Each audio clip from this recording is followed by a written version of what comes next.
My name is Joseph Lewis, and thank you so much for letting me speak here today. Right now, I'd like to talk about identity theft. All too often, amongst all my peers and most everyone I know, they do not seem concerned enough about identity theft. I'm sure we've all heard of it, but we do not take the proper measure sometimes, especially when we work for a company workplace or even just in your own personal life. So by the end of this presentation, I'd like to emphasize to you the importance of acknowledging that identity theft is real and tips to prevent it as a consumer. Why you should care. The basic definition of identity theft is the illegal acquisition and use of your private information that belongs to you or the company you work for, information that not everyone should know, information that only a select few people should know.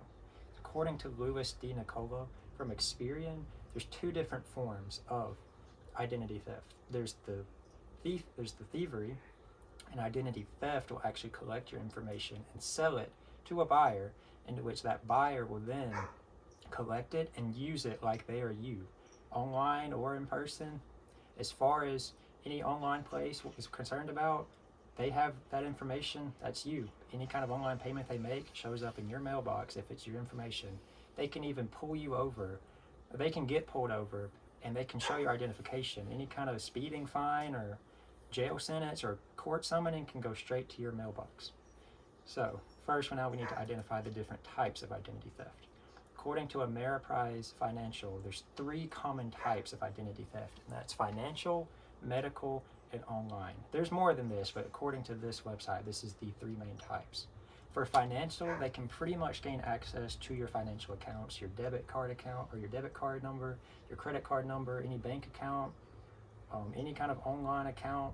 If they have that information, they can buy stuff under your name, and the payment information and the ability to pay it goes straight to you, to where it's your responsibility.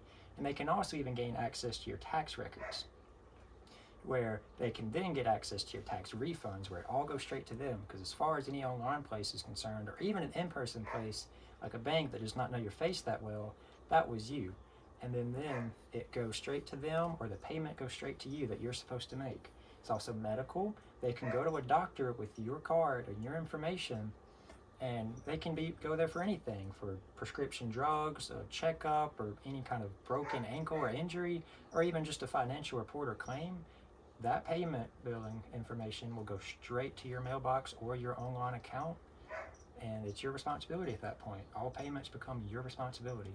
Of course, there's also online. Anything you could do online, if they have your information, as far as that online retailer or store or anywhere is concerned, that was you, because they cannot face check you. They cannot look and try to see if that's really you, because only you would want to put your information in there. If somebody else has it, they can use it and make you pay for it. So, knowing the types, we need to look at the common threats of ways these can happen. There's phishing, in which an email will get sent to you saying that you might owe something or you might need to do something and give up your private information. There's also other ones that will include links. Usually these come from places that look like they're credible. They're named like they're credible and like they're important, like a bank or a court summoning or anything like that. They'll have a link that can install malware on your device, or they're going to request your information that you do not need to give up. There's also smishing, which is a lot like phishing, but it's involved with texting, in which there's also going to be the same link scenario where they might want you to tap on a link or give up some information claiming there's somebody that needs it and there's something that you have not done. You've probably gotten a text like that before, right? Mm-hmm. There's also vishing, which is pretty much, if you've heard of the term telemarketer, they'll call and they'll say you might owe something. They'll have that threat that you might owe something and that you need to give them your social security number or your debit card number now to fix it. You've gotten spam calls before, right? Mm-hmm. They can even spoof, which means they change the number to look like it's in your area, or even a number that looks very familiar when they can be located anywhere in the world. They'll also sometimes offer a cash prize, but of course, they need your bank account information to get it. Do you really think they're going to be calling just to give you a free cash prize? No. It's also data breaches.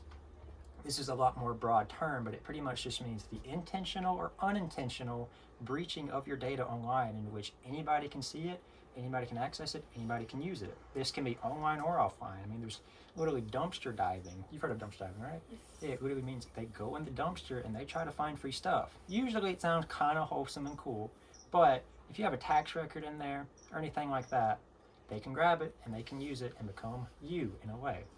There's also skimming, into which people can install card skimmers into card scanners.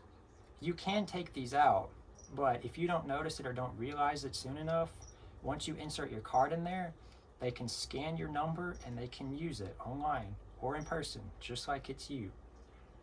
And this usually happens at gas pumps.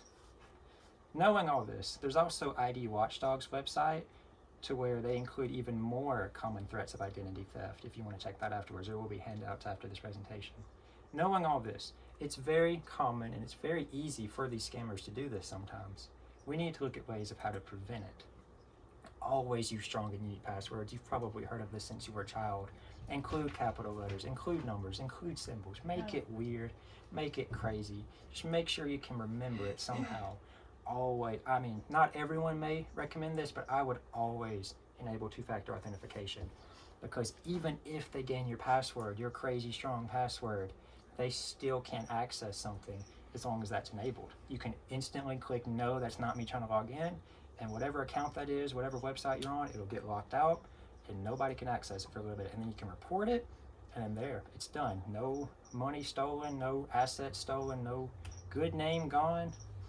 Another thing, consistently monitor your financial information. Bank reports, anything like that, you need to make sure it's all consistent, that all of it looks like you did it. Always shred documents before disposal, like dumpster diving.